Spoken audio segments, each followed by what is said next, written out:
Okay, my mind is still reeling from this chapter. The sheer audacity of the MC's strategic vision is incredible, birthing Muyuan Prefecture, shuffling prefects like a grandmaster, and unleashing the Fubo Guard with Shu Da at the helm of that Canon Pact behemoth. Jiandun's appointment to Muyuan, given his sharp Horn tribe origins in that very region, felt like such a brilliant, almost poetic stroke of leadership. The Han tribe isn't just growing, it's exploding with organized purpose. Then we pivot to the Tang Tribe, and young Tang Yao's envoy mission is an absolute game-changer. Seeing the Han tribe's might through her astonished eyes, from the advanced warships to the infrastructure of Hanyang, even the simple wonder of a heated Kang, was such a powerful way to showcase their progress. It's a stark reminder of the power imbalance. Her list of demands for Han tech is ambitious, to say the least, but the real cliffhanger is the MC's simple, loaded question. What do you plan to trade for them? The Tang Tribe better have something truly special up their sleeves, because the future of their relationship hangs in the balance. Tang Yao hadn't expected you to be so direct, asking what she'd trade right off the bat. But she had come prepared, and wasn't flustered. Our Tang Tribe's skill in gathering and preparing medicinal herbs is an ancestral art, capable of curing illnesses and saving lives. If Chief Han finds it acceptable, we can use this to trade for your tribe's technology. As for the specifics of the exchange, that's open to discussion. Hearing this, you were, indeed, quite taken aback. Trading medical skills and herbs for technology, that was an unconventional idea. You truly hadn't considered it. If Tang Yao really had something to offer, a trade wouldn't be out of the question. Anyway, the Han tribe's current rudimentary technology wasn't of much use if kept secret. Others would figure it out sooner or later. It was just a matter of time. Your trump card, or rather the Han tribe's nuclear weapon, was never the things you currently possessed, but your mind, which was far ahead of its time. No matter how fast they learned, they couldn't outpace the endless stream of new ideas, Yong Chu, in your head. By the time they'd just figured out the first-generation model, you'd already have iterated and launched the third-generation product. That was your crushing advantage. With a plan forming in your mind, you neither nodded nor shook your head immediately. You had to first inspect the goods, to see what tricks Tang Yao had up her sleeve. If you ended up trading for some exclusive, secret formula like shamanistic dances that cure all ills, you'd be better off finding a crooked tree and ending it all. You say your Tang tribe excels in healing and medicinal herbs. Coincidentally, our Han tribe also knows a little about that. So, whether your medical skills are valuable enough to trade for technology is hard to say right now. How about you show us what you can do? Or, I could ask you a few questions? Certainly. Tang Yao agreed readily after a moment's thought. All talk and no action was just for show. She had personally experienced the Han tribe's vehicles and boats. They were indeed good things. Not having showcased her own medical skills yet put her at a disadvantage and wouldn't help in negotiating a better deal. Demonstrating medical skills on the fly wasn't practical. You decided to probe first with questions. Data would be most telling. In the Tang Tribe, what proportion of the total population is over 40 years old? What is the infant mortality rate? And of those who die, what percentage die from illness? These three questions cut to the core, best reflecting a tribe's medical standards. Unfortunately, Tang Yao's proficiency in the Han language was still at the hello, thank you, goodbye level. She was completely at a loss with your academic. Blinking, she looked at you with utter bewilderment. What's a proportion and what's mortality rate? Nearby, young Luo Chung put down the wooden spoon he was using to eat his lotus root starch drink and eyed this lady curiously. You tapped your forehead. Great. This was like a chicken talking to a duck. What a pain. Ahem. What I mean is, in your tribe, are there many people over 40? Roughly what percentage of the total population would that be? Of the babies born each year, how many don't survive and what percentage is that? Also, of the people in your tribe who pass away, what percentage die from illness? Do you understand now? Tang Yao was baffled again. She almost wanted to ask what any of this had to do with medical skills, but then a thought struck her. Hey, it actually seemed related. If medical skills were superb, wouldn't people live longer? Wouldn't there be more people over 40? Wouldn't fewer babies die? Wouldn't fewer people die from illness? The logic was sound, but how on earth would she know these numbers? The Tang Tribe didn't even have household registers. They didn't have an exact count of their total population, let alone the kind of detailed, categorized statistics you were asking for. Well, our Tang Tribe has never counted these things. Don't tell me your Han Tribe calculates even this, so. Clearly, Tang Yao's curiosity was tinged with a sense of inadequacy. Looking at them, then at herself, she sighed. On this point alone, the difference was stark. The Han Tribe truly took medicine seriously, and even knew to use data to identify problems. And the Tang Tribe? They merely boasted of their superior medical skills, but had never once considered how much it actually benefited their people, purely treating symptoms as they arose. You nodded calmly. Medical skill is vital, of course. It can improve our people's quality of life and chances of survival. But if it can't genuinely benefit the tribe, then no matter how superb the skill, it's like flowers in a mirror or the moon in water. Bloody useless. Our Han Tribe not only values medical skill, but also its transmission and popularization, and how it can help everyone live better. That's why I have people calculate these numbers. We're not seeking overly mystical medical arts for now. Currently, through statistics, we've already identified several of the deadliest and most common diseases. We're specifically looking for remedies and researching treatments. We even adapt our tribe's customs based on the causes of these illnesses. For example, in our Han Tribe, the current infant mortality rate is 37%. What does that mean? It means for every 100 babies born, 37 don't live to adulthood. Think about it. What a huge blow is that to the tribe's population growth. The numbers you quoted hit Tang Yao like a thunderclap, stunning her speechless. Nearly half of 100 children dying. That was terrifying. She knew the Tang Tribe also frequently had infant deaths and women dying in childbirth. Death was a common occurrence, and the tribe's people seemed desensitized. But no one had ever pondered exactly how many died or why, much less tried to find solutions. Even she, who prided herself on her expertise in herbs and medicine, had never thought along these lines. She had to admit, even if the Han Tribe's medical skills were perhaps inferior to the Tang Tribe's, their understanding and application of medicine were worlds apart. The Han Tribe was the clouds, the Tang Tribe the mud. What was the use of just knowing how to treat illnesses? Had they found out why people got sick in the first place? Seeing Tang Yao's expression, as if her entire worldview was crumbling, you dropped another bombshell. Speaking only of infant mortality, our Han Tribe has even more detailed data. Of those 37% of babies who die, at least 10% die because their mothers had difficult childbirths. 1 corpse, 2 lives. The rest die from illness. What does this mean?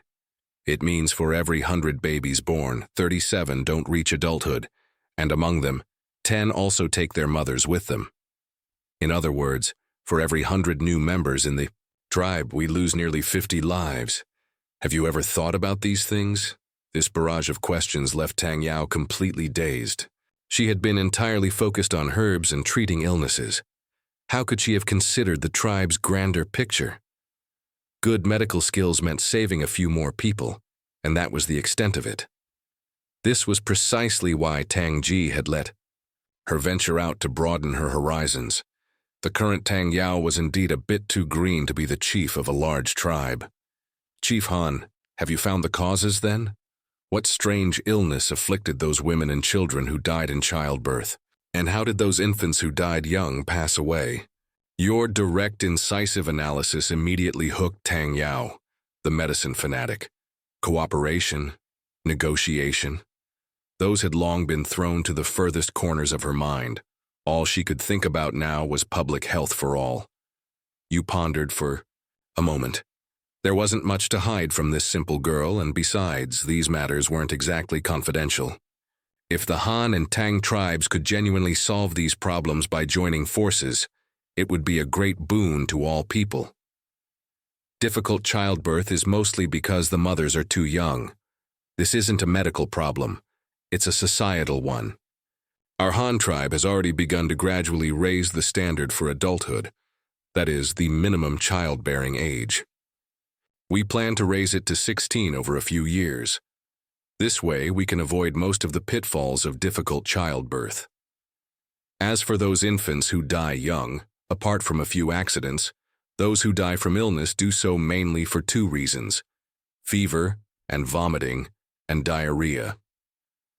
Right now, we've started researching these two common ailments, tackling them from both treatment methods and medicinal herbs. Coupled with the policy of gradually raising the childbearing age, I believe we'll soon be able to bring down the infant mortality rate. Tang Yao blinked her big, innocent eyes. "You've got to be kidding me" expression on her face. Difficult childbirth was related to the mother's young age? Chief Han, how do you know difficult childbirth is related to age? Her head was full of question marks. You licked your lips, momentarily at a loss for words.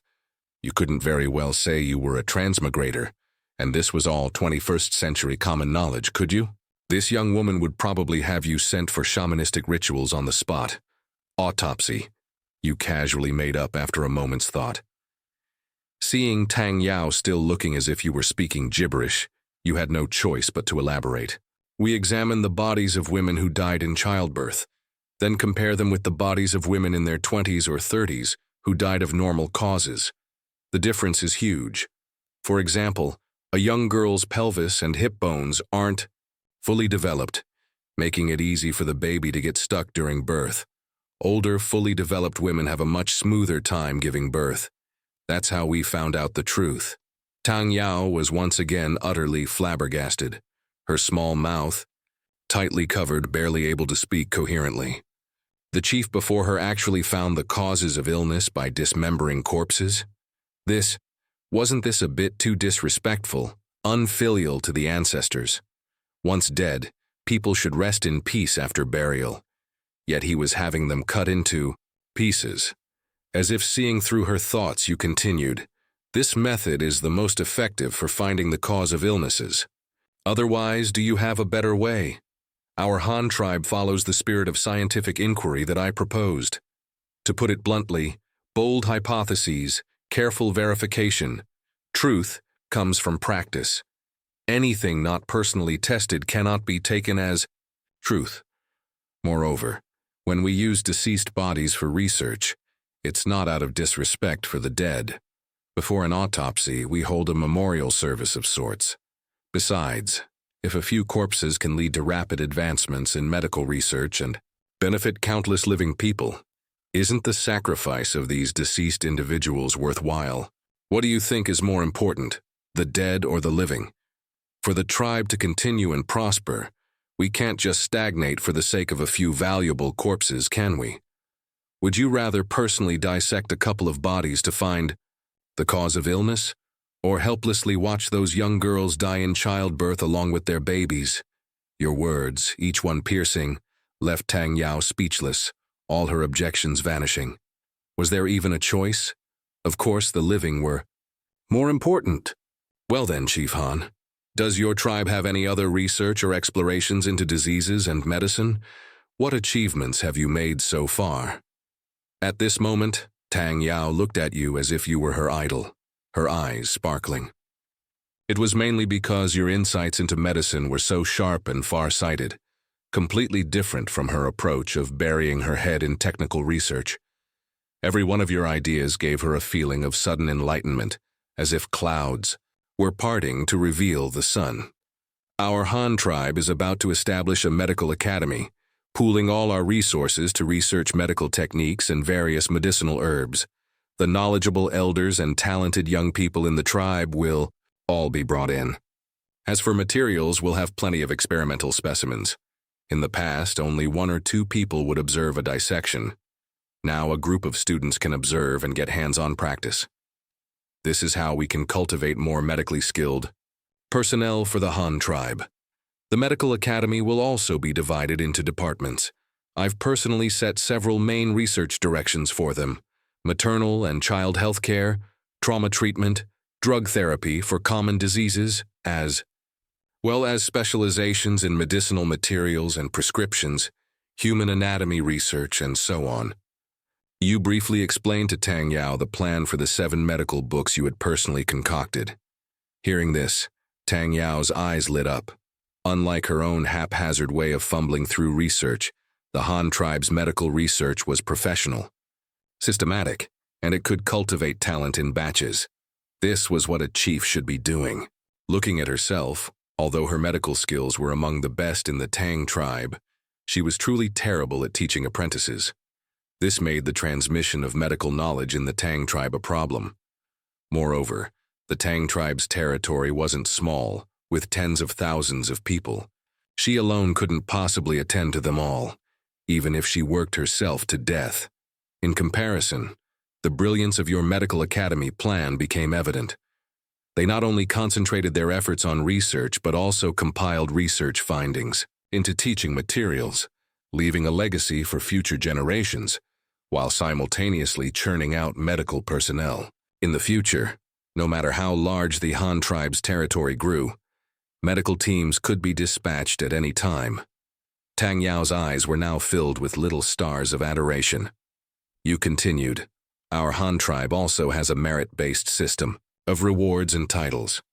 Simply put, anyone who provides practical medicinal herbs that the tribe lacks, or other useful information about food supplies or resources, and it's verified to be genuinely valuable, will be allocated more housing, land, livestock, and money in the tribe. Their rank will also rise, though the upper limit isn't high." This system, while it inevitably attracts opportunists looking to exploit loopholes and achieve success overnight, offers tangible benefits to the tribe. Since implementing it, the Han tribe has already acquired over a dozen new types of medicinal herbs. This is also a long-term direction for our development in medicine and pharmacology. Tang Yao was utterly in awe of you. In her eyes, you might not be a top-tier physician, but you were definitely a top-tier leader. The Han tribe lacked doctors and medicine? No problem. Control the childbearing age to reduce the risk of difficult childbirth. Use real gold and silver to incentivize tribespeople to search for medicinal herbs all over the mountains and plains, and even invest all the tribe's resources into cultivating medical talent, with the future path clearly planned out. She couldn't hold a candle to these strategies. After understanding the Han tribe's grand blueprint and meticulous planning in the field of medicine, and with a friendly reminder from you, both sides finally came back to their senses and began to hash out the details. Tang Yao indeed possessed many medicinal herbs that the Han tribe lacked, all of which she had personally tested in the Tang tribe with truly remarkable effects. She was a pragmatist, and you were a theorist. The two of you hit it off immediately, and the more you talked, the more you found in common, feeling as though you should have met much sooner. Tang Yao had medicine for fevers, that is, fever reducers. But as for why people got fevers, or how the symptoms arose, she was completely in the dark. At this point, you decisively brought out your knowledge of the human immune system from your past life, how the immune system actively raises body temperature to kill off pathogens, how sometimes it's due to organ problems, other times due to wound infections, all of which can cause fever. This incredibly profound theory was like a treasure trove to Tang Yao. She looked at you as if you were a deity descended to earth, someone who knew everything. Fever reducers are considered heat-clearing and detoxifying. Do you have any other medicines? You continued to probe. Well, according to Chief Han's terminology, I also have medicine for diarrhea and for treating external injuries. Additionally, if a wound festers and oozes yellow-white, foul-smelling pus, we cut away the rotten flesh, rinse it with salt water, then apply wound medicine and give some fever reducer. If they can survive for 3 days, they might recover. Tang Yao began to spill the beans, describing her treatment experiences and her most prized remedies. Your scalp tingled listening to this. An infected, pus-filled wound, and they just cut away the flesh. and rinsed it with salt water, literally rubbing salt in the wound. And even then there was no guarantee, just that they might survive if they lasted 3 days. So whether they lived or died depended entirely on whether fate smiled upon them? How effective was your medicine then, really? What if the wound is particularly large, say, very deep, with blood gushing out? You asked again. Then there's nothing we can do. Our Tang tribe doesn't have many people skilled in treating injuries. If we encounter a situation like Chief Han described, the person would probably be cold before they even reached a healer. Besides, such severe injuries are too difficult to treat. Simply binding and bandaging or smearing medicinal mud on the wound can't stop the bleeding, and getting the wound to close is even harder. However, I've recently been researching a new method for treating wounds, which might help them close faster. Oh, what method? Tell me about it. You were intrigued. Could it be they had already figured out suturing?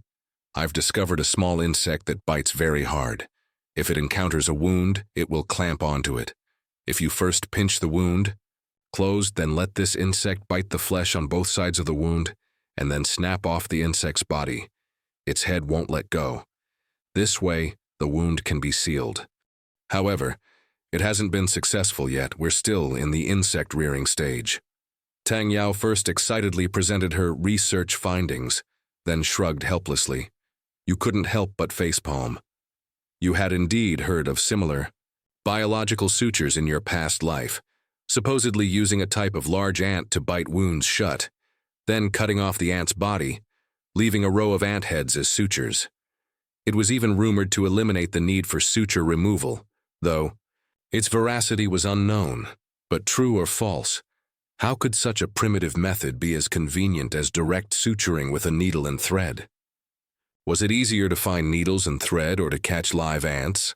However, this method wasn't entirely useless. Why would someone think of this? Was it because the formic acid secreted by ants promoted wound healing? Or did the bodily fluids released when the ants were torn apart have sterilizing properties? You felt this was the truly worthwhile direction for research, rather than simply using ants as disposable suture staples. Thus, you taught Tang Yao the Han tribe's needle and thread suturing technique. Tang Yao was greatly surprised, and the two of you chatted endlessly about medical matters. She also heard from you about the concept of a thermometer, though unfortunately, the Han tribe's current technology couldn't produce one.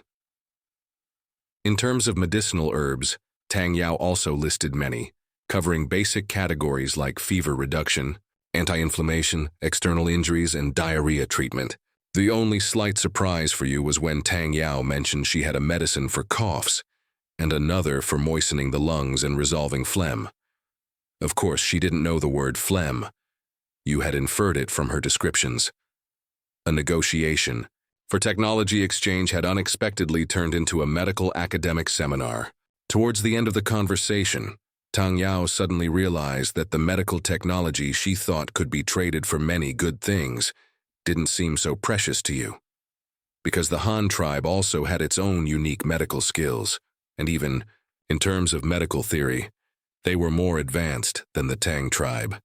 Many of their medical ideas were so advanced, they were astonishing, like the thermometer you mentioned. If these things could be made, the Tang tribe would certainly want them too. But relying solely on a few types of medicinal herbs and some rudimentary treatment methods, even if the Han tribe was willing to trade, they wouldn't exchange so many good things for them. So the question was, should she trade for the Han tribe's medical technology, or for those seeds, vehicles, boats, and livestock? One was for the people's livelihood, the other for medical skill. She wanted both and was struck by indecision. Chief Han, you want to learn medical skills from our Han tribe mutually, but you also want to use your medical skills and herbs to trade for our technology? You cut her off before she could finish. Yes, is that possible? Is my request to… Tang Yao stammered, unsure how to describe it, but she understood that this request was indeed a bit unfair to the Han tribe.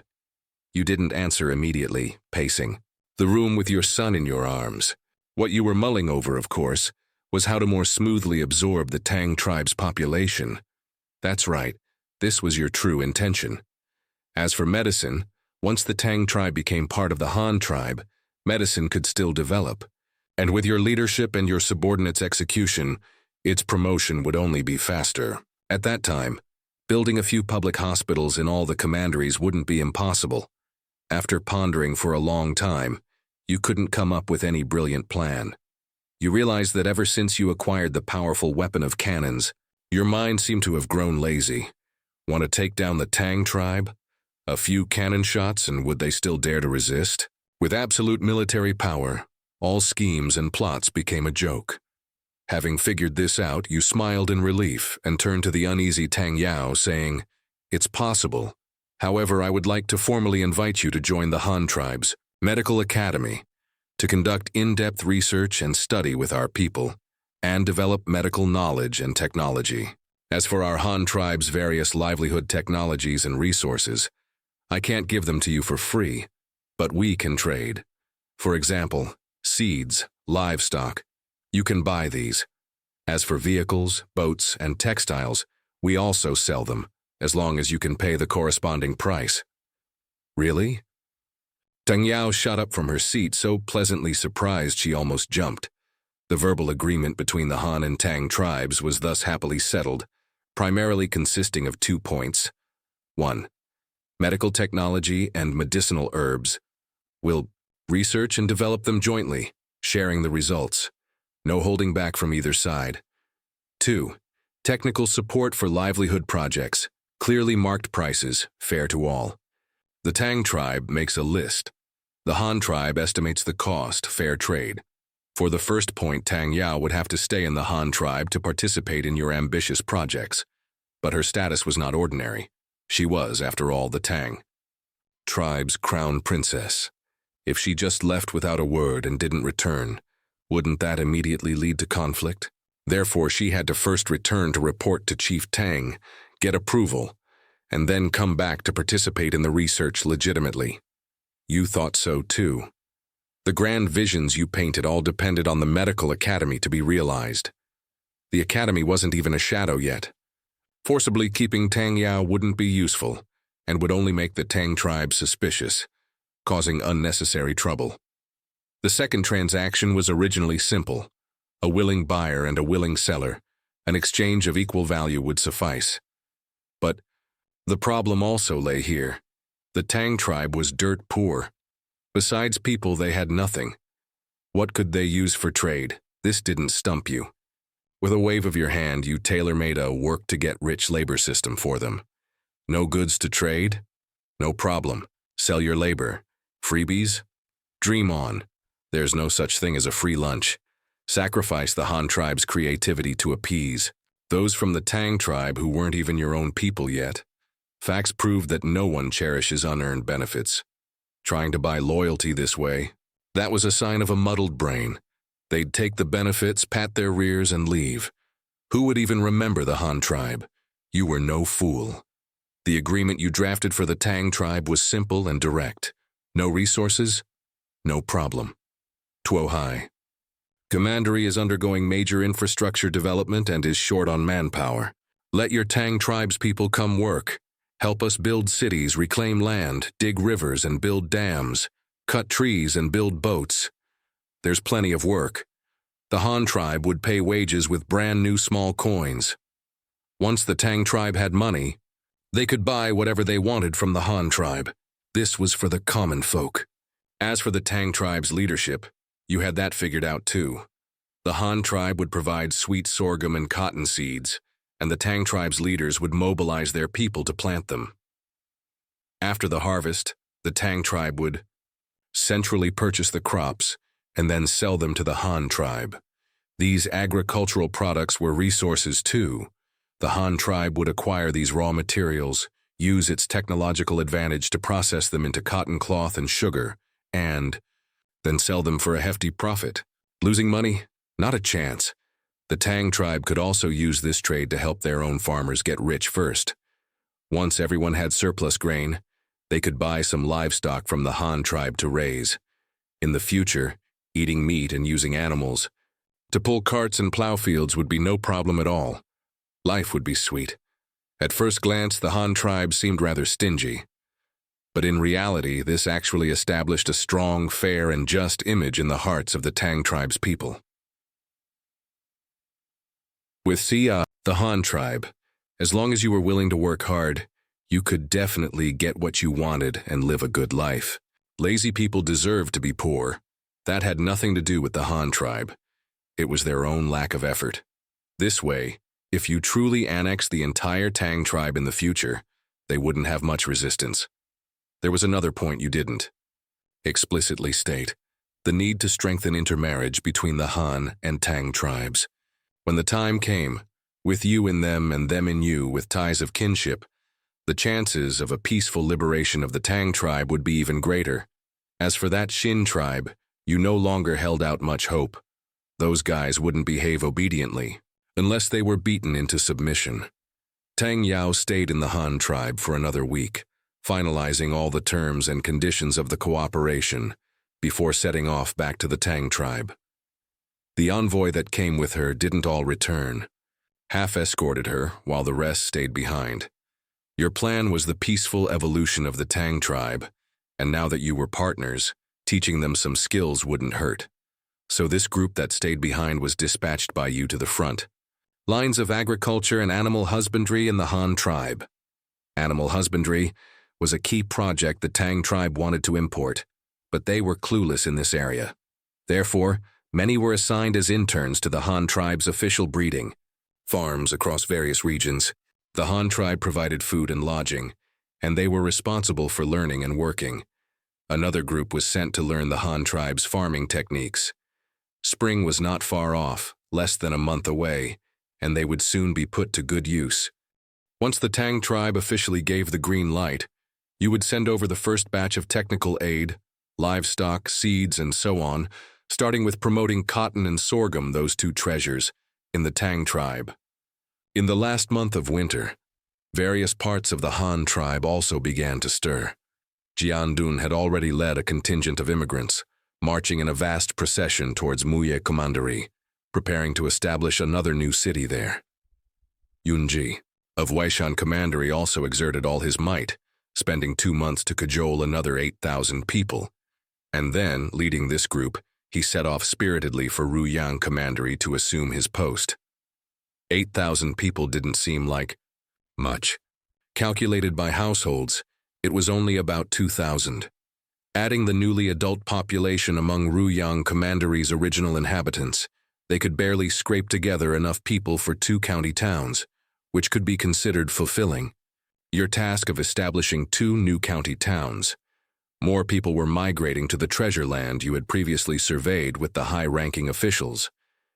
That was the large plain between Liuyang Commandery and Ruyang Commandery, towards the south, where the winter hunt had taken place just the month before last. It had water, land, and forests, truly a paradise for human habitation. Transportation was also convenient. Although there were no waterways, horse-drawn carriages ran smoothly on the plain. This place would also be established as a new commandery, which you named Nanjang Commandery, meaning expansion to the south. The commandery governor would temporarily be promoted from the county magistrate of Matian County. Half a month later, after much anticipation, spring finally arrived. The first year of the Han tribe's Jianyuan era officially began. Everywhere, there was a frenzy of construction and a rush to plant spring crops. You also issued several urgent orders, urging officials at all levels to arrange all matters related to spring plowing properly. Draft oxen, seeds, farming tools, unobstructed, ponds and ditches, and sufficient meat and salt. These were all essential for heavy manual labor. The success of spring plowing was directly linked to political performance. If they couldn't even do this well, they could forget about promotion in the future. Meanwhile, as the warm, moist southeast wind of spring blew, the grasslands to the south also began to turn green. After being cooped up for a winter, the nomadic tribes wintering in various places finally began to migrate to their spring pastures. However, some people brought not only their kin and livestock, but also bows, arrows, and long spears. Their eyes glinted with greed as they rode forth, exuding murderous intent. At the lakeside wharf of Kaiyuan Commandery, several large ships from distant Weishan Commandery were steadily docked. The people on board were bustling with activity, carefully unloading dark, imposing cannons using the derricks on the masts. From adjacent ships, cast iron cannonballs and gunpowder crates were also being continuously moved ashore. Fixed gun carriages and mobile field artillery pieces were all present. Accompanying them were over 100 artillery instructors, 2 for each cannon, specifically responsible for training the garrison soldiers here into qualified gunners, and forming a formidable artillery battalion. The road from the docks to the military training grounds had been completely cordoned off. Except for the brothers left to guard the main camp and the city defenses, everyone else was armed to the teeth, lining both sides of the road. Many residents and artisans from the inner city, as well as those herdsmen from the outer city who had joined just last year, craned their necks to watch. It was the first time they had seen such a heavily guarded scene, and their hearts felt like cats were scratching inside, curious about what rare treasure was being transported. Chai Duo, commander of the Xianyu Guard, Jietu, commander of the Huban Guard, Yuji, commander of the Jinwu Guard in charge of intelligence, and Ying Rui, the top leader of Kaiyuan Commandery. These 4 powerhouses of Kaiyuan Commandery were all standing on the docks, personally, inspecting this newly arrived shipment of munitions. Good heavens, such a big iron lump looks like an iron barrel. Is this thing really some powerful weapon? I reckon it'd be decent for smashing people from atop the city walls, but it's so heavy several men probably couldn't even move it, right? It was Zuetu's first time seeing a cannon. He had heard before that it was a new superweapon developed by the chief, but he had never witnessed how powerful it actually was. Ha ha ha ha ha ha. Commander 2 jests. So much good iron. No, so much good steel. How could the chief bear to let you use it to smash people? However, Commander 2 actually guessed half right. This thing is indeed used to smash people, but not with the cannon barrel, but with that round cannonball. Ying Rui had previously accompanied Da Li and Shu Da to Xingang Commandery to witness the power of this weapon, and he had personally escorted the cannons this time. Therefore, he could be considered the person in Kaiyuan Commandery who understood cannons the best. It really is for smashing people? With what? Just this iron ball? Zuetu picked up a round iron ball from nearby cart and weighed it in his hand. It's quite heavy. Probably weighs 10 jin, right? How far can this thing be thrown? He seriously doubted the range of this iron ball. Bows and arrows could easily shoot over 100 meters. How useful could a heavy weapon that could only throw an iron ball 30 meters be? Purely useless. But to say this iron ball could shoot farther than an arrow, he wouldn't believe it even if you killed him. Ying Rui didn't answer directly. A mysterious smile hung on his lips as he shook his head, and then showed Zuetu 3 fingers. 300 meters? Zuetu's face showed a, "You've got to be kidding me," expression, questioning. Ying Rui continued to shake his head. "Did I say too much?" Zuetu asked tentatively. "Too little." "Farther still," Ying Rui prompted. "Really? Farther than 300 meters? And it has a 3 in it. Could it be 3 Lai?" After saying this, Zuetu himself was startled by the number, then immediately retorted, "Are you kidding me? I say, old hawk, are you trying to fool me with this?" Ying Rui still smiled, not refuting, just saying lightly, "There's nothing I can do if you don't believe it. You'll know when you try it in a moment. This is truly the most powerful weapon the chief has invented, bar none. With this and a small number of soldiers, we can easily hold off an army of tens of thousands. In an instant, it can make the Yabi enemy taste the wrath of heaven, and in the blink of an eye turn hundreds of men to dust." The few people nearby felt their scalps tingle at his words. If it was really that powerful, wouldn't it be heaven-defying? However, since they hadn't personally witnessed a cannon firing, they couldn't very well call him out on it. After much ado, with the combined efforts of the ship's crew and soldiers from 2 garrisons, all the weapons were finally unloaded. In Fact, this shipment contained not only these dozens of cannons, but also a large quantity of iron armor and cold weapons, all prepared for the herdsmen who had newly joined the Han tribe. These natural nomadic cavalry, if armed according to the Han tribe's military system, would also be a force to be reckoned with, enough for the small Kaiyuan commandery to dominate the entire steppe. After transporting these weapons to the main camp's training grounds, the several bigwigs gathered again. Before anyone else could speak, Yu asked first, "How long will it take to master this new weapon? Can it be put to use within a week?" The two commanders and Commandery Governor Ying Rui simultaneously turned to look at him. Ying Rui asked, "What, are we going to war?" "Yes, probably soon.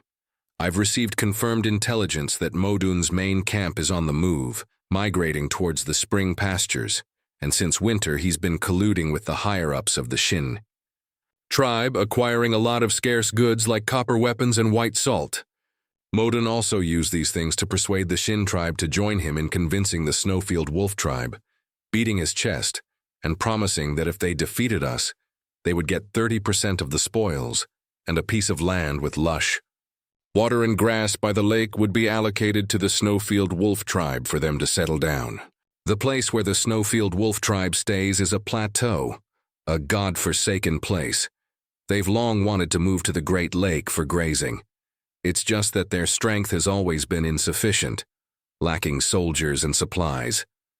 This time, with the backing of the Shin tribe and Modun, plus the lure of dividing spoils and land, and the fact that they already have a feud with our Han tribe, they hit it off immediately and agreed directly. After hearing Yuji's intelligence, everyone frowned and remained silent. From the sound of it, the enemy had a considerable number of men. This battle was likely to be on a large scale. Can we confirm exactly how many people the enemy has? Chai Duo, however, wasn't intimidated. Kaiyuan Commandery currently had 4,000 to 5,000 men, just in its two garrisons, plus the new army formed from the herdsmen who had defected, totaling no less than 20,000. Moreover, the Han tribe had the advantage in equipment and terrain, as they were fighting on home ground. By this calculation, as long as the enemy numbers didn't exceed 40,000, he wasn't afraid at all, probably around 50,000 to 60,000. As soon as Yuji said this, everyone's expression changed simultaneously, shocked by the number. Zhuitu, being the most hot-tempered and excitable, immediately started yelling, "Where did they get so many people?" As far as I know, the Shin tribe played a big part in this. They not only provided weapons and white salt, but even copied a lot of horse tack and armor. Yes, you don't need to be so surprised, it's bamboo armor. They probably copied it from the iron lamellar armor they plundered from us. First, they cut bamboo into large pieces, then drilled holes and strung them together with rope, like the bamboo mat armor our tribe uses in summer. It should be able to block ordinary arrows without any problem. As for troop numbers, the Shin tribe helped Modun to con more people with resources, and Modun himself conquered some. In addition, it's said that the Shin tribe itself will dispatch 2,000 to 3,000 men this time. These 50,000 to 60,000 men are actually a coalition army.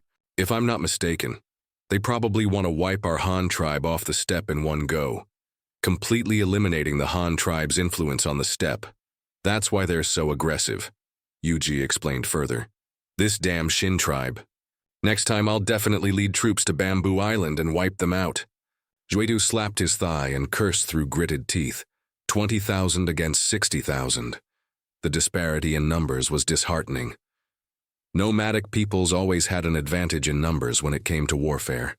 Even if their total population was similar to agricultural peoples, they had a system where everyone was a soldier, so they could naturally field several times more troops than farmers who toiled in the fields. Agricultural peoples couldn't match this no matter how hard they tried. However, Ying Rui, who had been personally instructed by you, was not flustered at all because he knew the power of cannons. Gentlemen, there's no need to be too pessimistic. In fact, we have a better chance of winning this battle. Oh? What does Commandery Governor Ying mean by that? Chai Duo looked puzzled. Firstly, we have the advantage of terrain and can wait at ease for an exhausted enemy. We have ample weapons, provisions, and ammunition, and our logistics are guaranteed. Conversely, the enemy is traveling thousands of li to deliver themselves to their deaths, men and horses exhausted. Spring is also the season for livestock to be in heat and give birth, and the fodder is not yet rich. No matter how you look at it, they are at a disadvantage. Moreover, we can fight with our backs to the city walls. If worst comes to worst, we can abandon the area outside the city and retreat into the city. With the docks and a continuous stream of support from the rear, we have enough provisions and troop reinforcements, and the enemy can't do anything to us. Over time, the enemy will naturally be unable to hold out and will retreat without a fight. Of course, this is the worst-case scenario. Everyone nodded in agreement after hearing this. Yingri paused, then continued. In terms of equipment, the enemy has nothing but bamboo bows, bamboo arrows, bamboo armor, and leather armor, with at most some copper spears. Compared to our all-steel equipment, it's far inferior. Besides, our Kaiyuan commandery is well equipped. Just arrows alone, we've replenished them 4 or 5 times and we can still come up with 1,000,000 arrows. Everyone nodded again, their confidence greatly boosted upon hearing about the reserve of 1,000,000 arrows. However, the most important point, of course, is these dozens of cannons the chief has allocated to us. With these cannons, it's enough to match hundreds of thousands of troops. This time, although the enemy claims to have 60,000 men, under the attack of the cannons they will probably be scared out of their wits. Ying Rui began to sing praises for the new weapon again. Everyone looked at each other with strange expressions. Were these cannons really that miraculous? A few dozen cannons could match hundreds of thousands of troops? What kind of international joke was this? Commandery Governor Ying, since we're already at the military camp and there are no outsiders around, just give us the bottom line. Is this thing called a cannon really that powerful? Xuetu still felt unsure, and couldn't help asking again. Ying Rui smiled and asked in return, Gentlemen, do you still remember the chief's method of splitting mountains and cracking rocks to get salt, and his technique of breaking the earth and turning soil to dig canals? Of course I remember. I had already joined the Tang Tribe by then. I heard about the mountain splitting, but I didn't see it with my own eyes. But later, when explosives were used to break the earth and dig canals, I personally participated in it. Xuetu immediately recalled, and as soon as he finished speaking, his eyes widened. Commandery Governor Ying, are you saying that this new weapon uses the same method? More or less. Since we're already at the military camp, why don't we just demonstrate it for everyone to put your minds at ease? Yingri nodded in affirmation. Then he whispered a few words to the clerks beside him, telling them to notify the nearby herdsmen not to drive their livestock this way, as there would be a thunderous noise from the military camp soon, lest the herds be frightened. Once these peripheral matters were arranged, Ying Rui also had the accompanying artillery instructors assemble the field artillery carriages. The long, fine steel cannon barrels were steadily mounted on 2-wheeled carriages.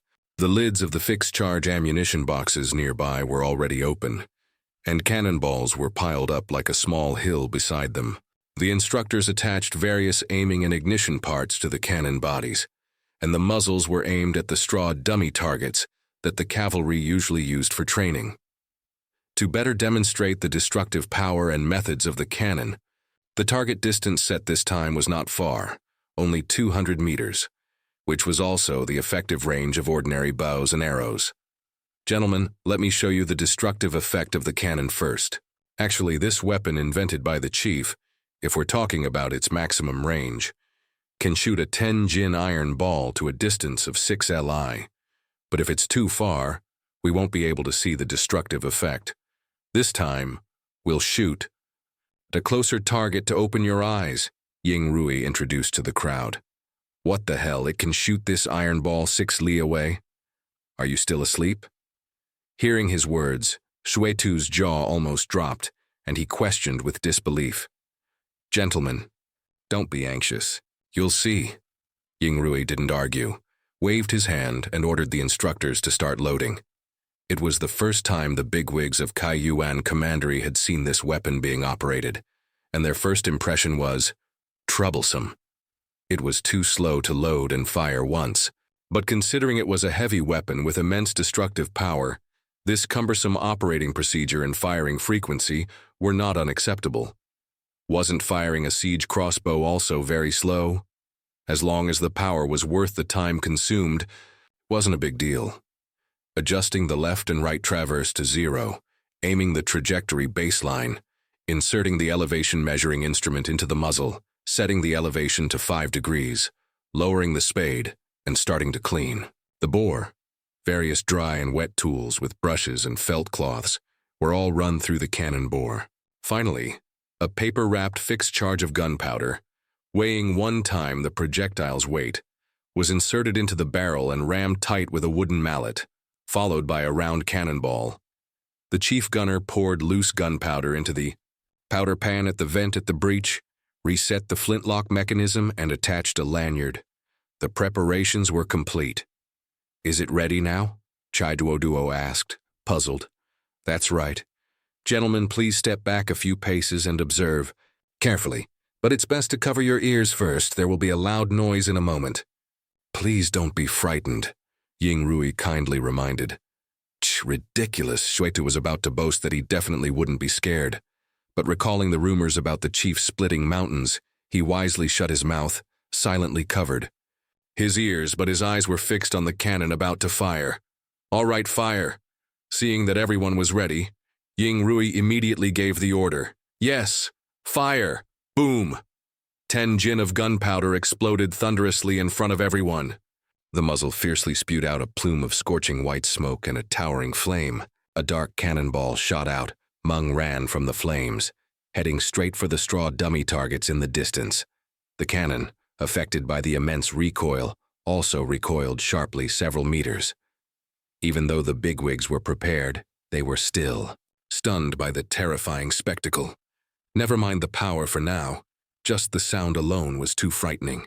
Even if the iron ball couldn't cause any substantial damage to the enemy, just dragging this thing to the front line to let the enemy hear the noise would probably scare them into prostrating themselves on the spot, hailing the descent of a god. And, at this moment, among the distant straw dummy targets, the section directly in front of the cannon's muzzle had been completely pierced by the iron ball. Even the shadow of the ball was nowhere to be found.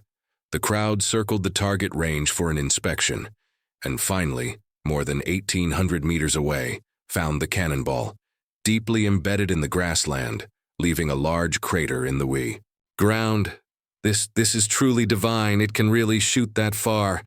How on earth did the chief come up with such an idea?"